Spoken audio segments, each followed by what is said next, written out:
Voy a retomar nuevamente la clase. Les iba a comentar la anécdota de Faraday, solamente como una reseña histórica. Es bueno conocer un poquito siempre la historia para contextualizar en qué forma ocurren las cosas, ¿verdad? Les comentaba que Faraday llegó después de ser un pastor de ovejas a trabajar en una imprenta de ayudante de impresión. Y era tan ávida su necesidad de conocimiento que él solitito comenzó a leer todos los libros que llegaban ahí. Y él era muy admirador de Sir Humphrey Davy, quien era el químico de la reina en ese tiempo. Pues era un hombre reconocido, de reconocido prestigio científico y miembro de la Real Sociedad Inglesa de Ciencias, con eminencia. Y una vez que llegó ahí, le pidió Faraday que si le daba trabajo, que él lo admiraba mucho y quería ser su ayudante ahí en su laboratorio. Entonces, Humphrey Davy aceptó y se le llevó al muchacho para su laboratorio. Y muchos años después le preguntaron a Humphrey Davy ahí en la sociedad inglesa que cuál había sido su mejor descubrimiento, su más grande descubrimiento. Y no vaciló en contestar que Miguel Faraday, indudablemente, ¿verdad? El alumno superó con supercreces al maestro, ¿verdad? Entonces Faraday es realmente una figura enorme en la física, en general, en el conocimiento humano, ¿verdad? Y vale la pena recordar estas anécdotas para darle reconocimiento histórico a las personas que se lo merecen. Ok, entonces aquí termina esta parte de la presentación. Voy a tomar la otra parte ahorita para que continuemos. Nomás me salgo aquí de este modo.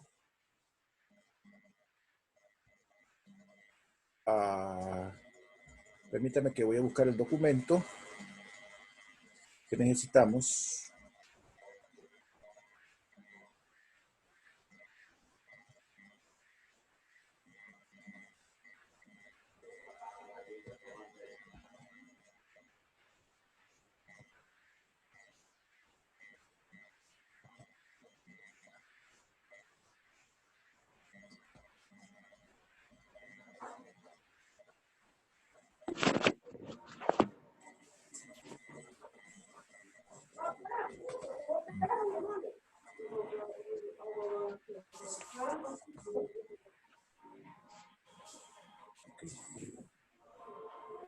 ¿Ustedes logran ver este documento que tengo ahí donde dice continuación de ley de Faraday? Sí, Lee. Ok, ahí es donde vamos a continuar exactamente. Bien, entonces me voy a ir al otro modo mejor porque creo que ahí opero mejor. Aquí le voy a dar un zoom mejor.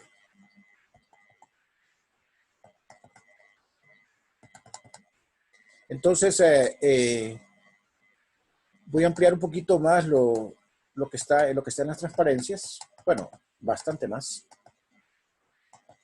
Cuando nosotros hablamos de la femi-inducida a través de la ley de Faraday, nos podemos referir, por ejemplo, a que la espira pueda tener n vueltas, o sea, que el alambre pueda tener n vueltas. Entonces, hay que multiplicar por n cuando eso ocurre acá al término que va en la ley de Faraday, donde n se refiere entonces al número de vueltas que tiene ¿qué pasó? Permítanme, perdón. Donde n se refiere al número de vueltas que tiene la espira. O sea, porque cada vuelta cuenta por un flujo. Es decir, hay que multiplicar siempre por ese número. Y la otra cosa es que entonces, como el flujo es un producto punto, realmente el flujo es BA coseno teta. O sea que lo que hay que tomar es una derivada de BA coseno teta. Realmente es una integral la que va aquí, pero bueno, en el caso en el cual el campo es constante, se puede tomar, o sea que es uniforme, se puede tomar de esta manera. Entonces aquí está en la figura, ¿verdad? Pueden ver ustedes entonces que el vector de área va en una dirección, el campo magnético, el vector de área va en una dirección, el campo magnético va en otra, y entonces el flujo es BA coseno teta, y hay que meter esto dentro de la derivada. y multiplicar por n, ¿verdad? Lógicamente, si estamos hablando de varias espiras. Entonces, aquí di un n si esto tuviera varias vueltas.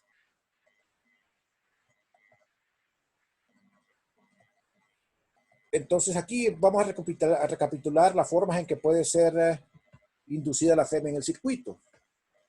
Ya lo hablamos antes, pero voy a recapitular. Variando el campo magnético con el tiempo, porque en ese caso aumenta o disminuye el flujo. Cambiar el área encerrada por la espira con el tiempo. ¿Cómo se puede hacer eso? Se puede hacer rotando o trasladando el área, o haciéndola más grande o más pequeña. Que el ángulo θ que existe entre la normal y la espira puede cambiar con el tiempo. ¿Eso cómo se hace? Pues se puede hacer cambiando la orientación de la espira respecto al campo. Y cualquier combinación de lo anterior, puede haber una combinación de todas esas razones para las cuales se genere una FEM inducida.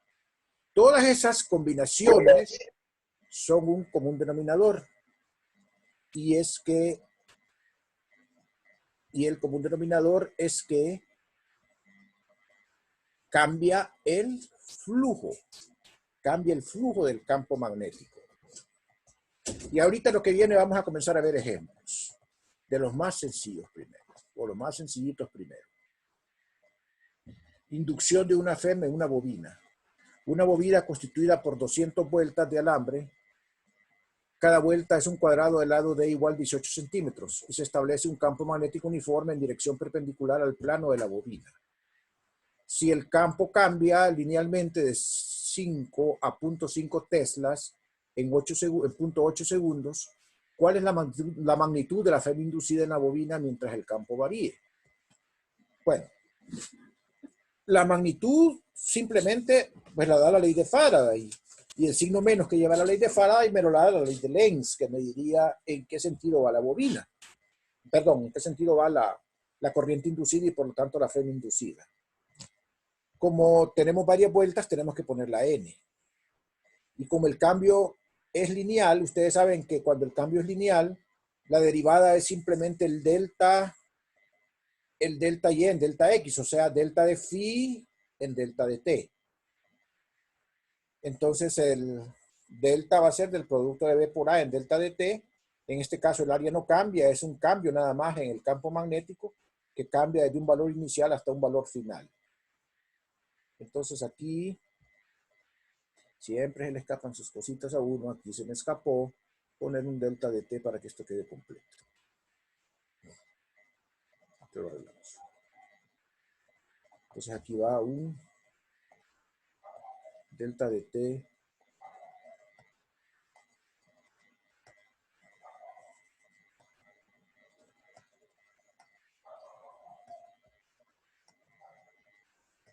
para que quede completo. Entonces luego sustituimos datos, n, el número de vueltas, d al cuadrado, el campo al final, el campo al inicio que es 0, entre el tiempo que es 0.80, eso da 4 voltios. También pudieron haberlo hecho así, o sea, calculando la ecuación de la recta para B, como es lineal. Entonces B es la pendiente, que sería delta B en delta de t, aquí faltó multiplicar por el tiempo,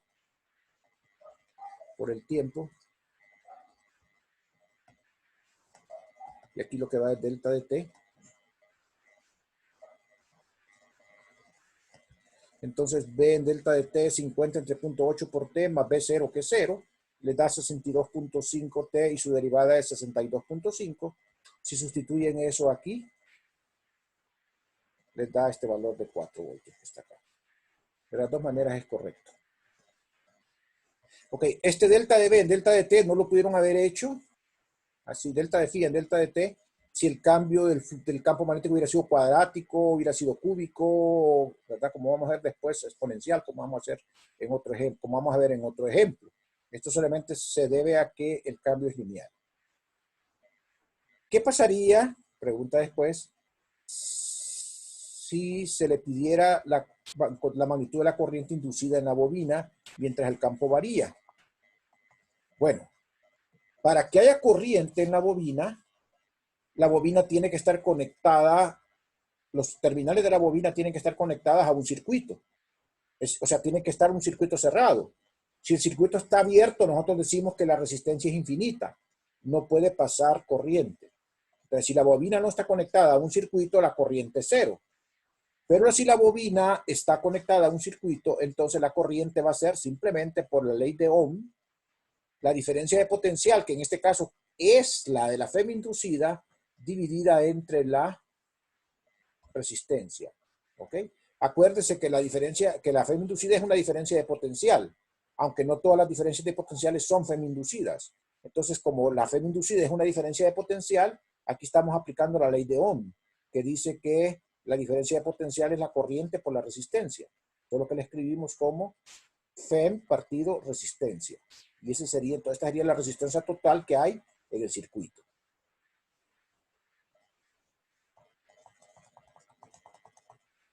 Ok, aquí vamos a ver un ejemplo en el cual el campo magnético no varía linealmente, sino que varía exponencialmente. Entonces, aquí va con todo y signo, no solamente me piden la magnitud, sino que me están pidiendo el signo. Entonces, el valor de la FEM inducida va a ser menos la derivada con respecto al tiempo del flujo, que es el producto del campo por el área, ¿verdad? El campo solamente varía con el tiempo, no varía con la posición, o sea que es uniforme. Miren que son dos cosas diferentes. Un campo uniforme significa que en todos los puntos tiene el mismo valor. Y un campo constante significa que está variando con el tiempo en todos los puntos. Pues son dos cosas diferentes. Uniforme significa que no varía con la posición, que en todos los puntos del espacio, en todo momento tiene el mismo valor y cambia conforme el tiempo pasa, pero es uniforme, o sea que aquí no hay variación, no hay un integral, porque en todo el área el campo es el mismo, solo que va cambiando con el tiempo. Son dos cosas diferentes. Eso es necesario que lo entiendan. La diferencia entre que el campo sea uniforme y que sea constante. La palabra uniforme se usa para que no haya dependencia de la posición y la palabra constante se usa en el tiempo, cuando no es función del tiempo. En este caso el campo es uniforme, pero no es constante, es función del tiempo. Pero es el mismo para todo el área, aunque el tiempo cambie. Entonces, si tomamos la derivada acá del exponencial, simplemente baja el menos a para acá, vuelve este signo más y queda el producto de a, que es una constante, tiene que ser unidades de tiempo inversos a, ¿verdad? Por b máxima por e a la menos at. O sea que la FEM máxima, la FEM está variando con el tiempo.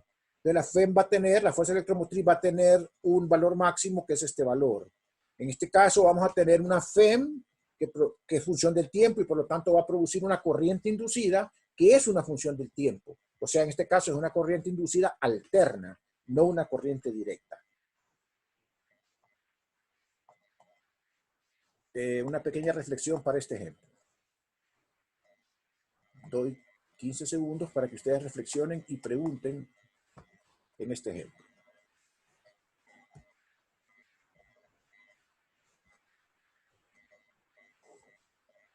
Ok, voy a avanzar entonces.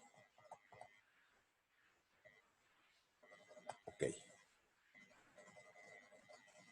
Ahora vamos a ver qué pasa cuando se induce la FEM por el movimiento de un conductor. Entonces, miren, lo que tenemos nosotros acá es una barra de un conductor. Analícenlo despacio, por favor. Esa barra tiene una longitud de L. Entonces, aquí lo que va a ocurrir es lo siguiente. Ustedes ven, hay un campo magnético entrando. ¿Okay? Y el conductor se va moviendo hacia la derecha. Entonces, lógicamente, si se va moviendo a la derecha, va llevándose a los electrones que tiene de conducción. Entonces, la velocidad es para la derecha y el campo es entrando. Si ustedes rotan la velocidad sobre el campo, van a ver que es un tornillo que va apretando. B, cruz B, B minúscula, cruz B mayúscula. Pero como, o sea, perdón, esa es la fuerza. Si ustedes apuntan el pulgar, es la fuerza, apuntan el pulgar en el sentido de la corriente y los dedos en el sentido del campo, la palma de la mano les apunta para arriba. Eso sería velocidad cruz campo, para arriba, si fuera un protón, acuérdense. Pero el signo menos de la carga eléctrica hace que la fuerza magnética sea, a ver, estoy confundido. Estoy confundido acá, permítame un segundito. Con la fuerza magnética. Sí, es correcto. Si ustedes colocan el dedo índice en el sentido de la velocidad y los dedos de su mano hacia el campo magnético, van a ver que la palma queda para arriba. Es decir, ¿eso qué significa por la regla de la mano derecha? Significa que el producto de la velocidad con el campo magnético, el producto cruz, apunta hacia arriba. ¿Ok? Eso lo que indica es que si fuera protón, la fuerza magnética sería para arriba. Pero como es un electrón, la fuerza magnética es para abajo. Aquí se los hice en un dibujito aquí, más rústico, para que lo entiendan mejor. Miren, el campo va entrando, rotan la velocidad sobre el campo, es un tornillo de rosca izquierda, entonces quiere decir que aflojaría, ¿verdad? O sea, iría, si así rotan para acá, entonces vendría la fuerza, al ser B cruz B, la fuerza magnética iría para arriba. Pero como están ustedes en presencia de un electrón, la fuerza magnética es para abajo. Y en efecto, ¿qué es lo que pasa entonces? Aquí tienen ustedes cargas, movimiento de cargas, por otro lado, movimiento de cargas negativas, entonces para abajo, y cargas, entonces va quedando un defecto de carga negativa arriba, que es una carga positiva. ¿Y eso qué genera? Eso genera un campo eléctrico.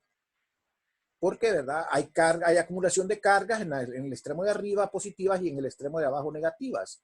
Entonces hay un campo magnético y un campo eléctrico que generan una fuerza, en este caso magnética para abajo y una fuerza eléctrica para arriba. Resulta que esta fuerza magnética sobre el electrón y esa fuerza eléctrica en algún momento se van a equilibrar. Y entonces al equilibrarse van a ser iguales. Entonces, ¿cómo escribimos la fuerza eléctrica? En magnitud, pues es la carga del electrón igual a la fuerza por el campo.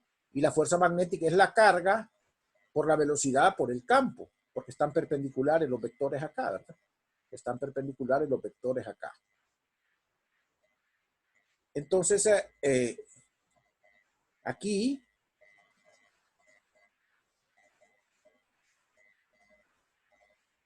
cancelamos la velocidad y nos queda entonces que el campo es simplemente el producto de la velocidad del campo eléctrico por el campo magnético. Ese es un campo eléctrico que se induce por el movimiento del conductor en presencia del campo eléctrico. Entonces, ese campo magnético genera una diferencia de potencial entre los extremos del conductor, que va a ser entonces, si ustedes recuerdan, el producto del campo eléctrico por la longitud del conductor. O sea que la diferencia de potencial va a ser la longitud del conductor, la velocidad por el campo magnético. Apunten eso ahí en una esquinita porque después lo vamos a tener que recordar. Entonces miren que se genera una diferencia de potencial, ¿verdad?, entre los extremos del conductor. Y esa diferencia de potencial se va a mantener siempre y cuando el conductor se está moviendo en presencia de ese campo magnético. ¿Qué pasaría si el conductor, en vez de alejarse, se moviera con velocidad contraria? Simple. La polaridad de la diferencia de potencial cambia. En lugar de tener positivo arriba, vamos a tener positivo abajo y negativo arriba. La polaridad nada más cambia, pero va a ser del mismo valor esa diferencia de potencial. 15 segundos de reflexión respecto a lo que he hablado en este pequeño párrafo. Quizás siempre aquí hay que volver a rechequear otra vez lo que es este producto B cruz B. Miren, si yo roto B, la velocidad sobre el campo, entonces es un tornillo que afloja, va para arriba. Pero ese si fuera protón. pero como tiene un signo menos por la carga del electrón, la fuerza magnética sobre el electrón, por eso le puse aquí, mire, un electrón es para abajo. Entonces, momento de reflexión, pueden tomar el micrófono y preguntar.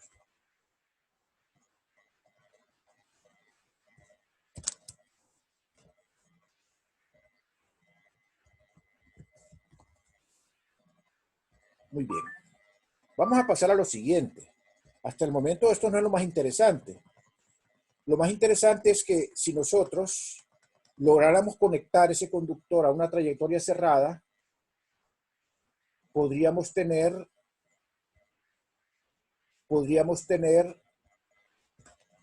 una corriente. Acuérdense que la corriente se logra simplemente si nosotros logramos cerrar el circuito. Entonces, si colocamos, por ejemplo, acá una barra, otra barra acá y un alambre, entonces aquí podríamos tener aquí está la resistencia del circuito representada, ¿verdad? Podríamos tener un circuito con corriente sin que haya batería. La batería realmente, entre comillas, la fuerza electromotriz la está provocando ¿qué? El BLB, que era la diferencia de potencial que generó el movimiento, la que calculamos antes, que es la que está acá, miren. Aquí solo está representada simbólicamente como si fuera una batería. Realmente no es una batería, no hay nada físico ahí. Lo que hay simplemente es el movimiento de la barra respecto, al campo magnético. ¿Está cambiando algo ahí? Sí, está cambiando un flujo por el área que está variando. Entonces eso genera que se dé esa fuerza electromotriz que la calculamos vía campo eléctrico. ¿Ok? Entonces logramos una corriente. Esa corriente pues si nosotros vemos, esa corriente es para arriba, el campo magnético es entrando. Si rotamos IDS, que sería IDS con B, entonces el B va entrando, ¿va? Si lo rotamos hacia adentro, entonces la rotación es derecha y por lo tanto el tornillo aprieta y entonces la fuerza magnética iría hacia la izquierda. Y sería IL cruz B, que L, la longitud que tiene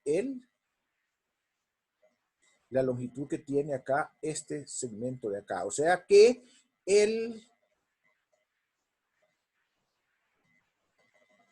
la barra metálica estaría sometida a una fuerza magnética que lo tendría a traer hacia la izquierda.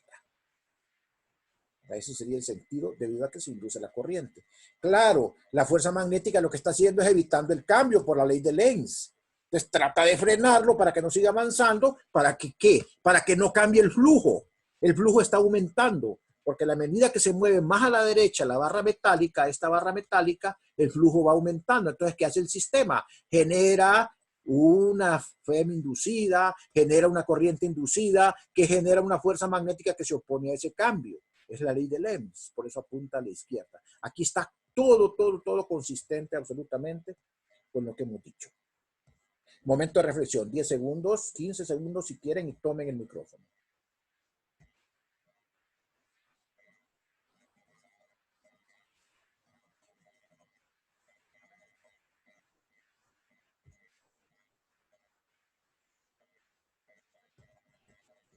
Bien.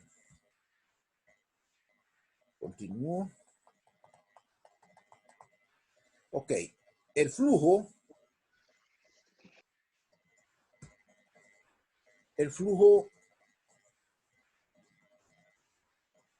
por esa barra es el campo por la longitud de la barra por X. X es la distancia que está acá. ¿Verdad? Miren que es un flujo variable porque X está variando. Entonces, la FEM inducida va a ser menos la derivada del flujo respecto al tiempo. Entonces, copio ese flujo que es BLX acá. El campo no depende del tiempo, L no depende del tiempo, solamente cambia con el tiempo X porque es la distancia que se va barriendo hacia la derecha. Pero de X en dt es la velocidad. Entonces la FEM inducida es BL por B. BL por B. Donde B es la velocidad con que se mueve la barra hacia la derecha. Si la resistencia en el circuito es R, entonces la corriente es la magnitud de esa fuerza electromotriz entre la resistencia. O sea, es BLV entre R. Y como hay una resistencia, entonces nosotros podemos calcular el flujo. Bueno, en primer lugar, el sistema, la potencia entregada por la fuerza aplicada. Bueno, en primer lugar, ustedes para poder mantener este movimiento tendrían que aplicar una fuerza a la derecha, si no, no se podría aplicar.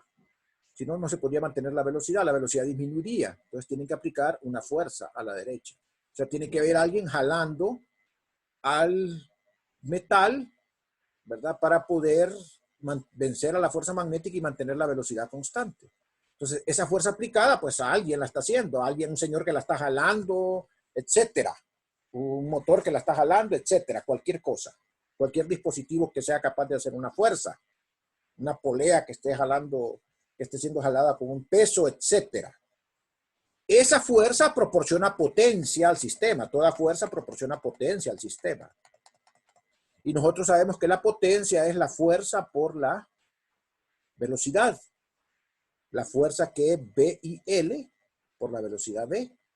Pero la velocidad V, pero el campo, perdón, aquí es la corriente inducida es, que sustituimos el valor de la corriente acá, ¿verdad? Que es BLV entre R.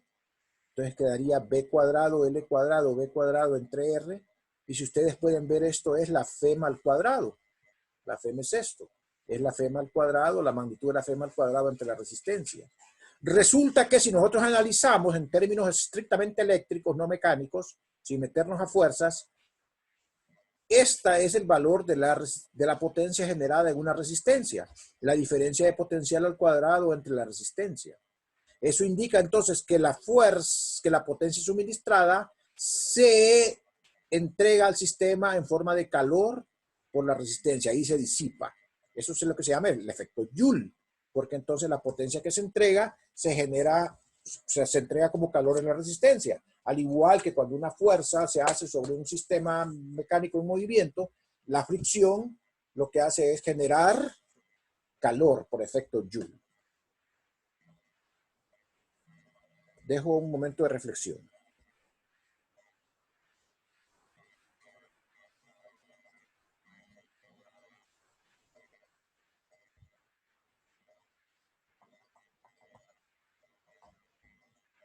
Me van a cortar, voy a necesitar un tiempo más para terminar, entonces pero hoy sí le voy a dar un descanso de 10 minutos para que tomemos otra vez y creo que 30 minutos más y terminamos a las 12:30. Voy a dar ahorita, ya que me están pidiendo el tiempo, voy a dar chance si quieren comentar algo, si quieren platicar algo. Quiero decirles algo. Yo soy miembro concejal del Consejo de Educación Superior, representante de la Universidad Nacional. Y mañana tengo convocada una reunión. Soy miembro suplente, pero mi obligación es estar pendiente siempre porque si no llega un titular me toca sustituirlo. La reunión es a las 10. Las reuniones nunca terminan, nunca duran una hora. Entonces yo quería proponerles si pudiéramos tener esta clase a las 2 de la tarde, el día de mañana, porque luego tengo una reunión a las 4 con el decano. Entonces yo quisiera ver si ustedes, generalmente los que siempre asisten, las que la miran en vivo, pudieran estar mañana a las 2. Yo les voy a poner en el chat ahí de todos modos la encuesta. Igual la clase va a quedar grabada. Entonces quería nada más cerciorarme de eso, porque yo tengo que estar pendiente de esa reunión y no voy a poder concentrarme si estoy pendiente de las dos cosas, ¿ok? Entonces, no hay ningún compromiso los que no puedan a las 2. ¿Verdad? Igual yo a las 2 voy a transmitir y voy a grabar. El que quiere estar, porque puede estar, pues con mucho gusto vamos a estar en contacto, ¿ok? Si quieren ahí les pongo una copia de la invitación a la reunión para que miren que es real, que realmente yo no puedo asistir mañana con libertad porque tengo que estar pendiente de esa sesión. Está bien, Lick. Por mí no tengo problema en entrar a las 2.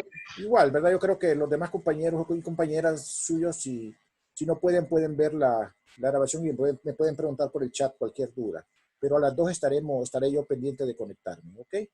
Entonces ahorita los voy a dejar que descansen 10 minutos, descansaré yo también mi voz unos 10 minutos y luego nos conectamos.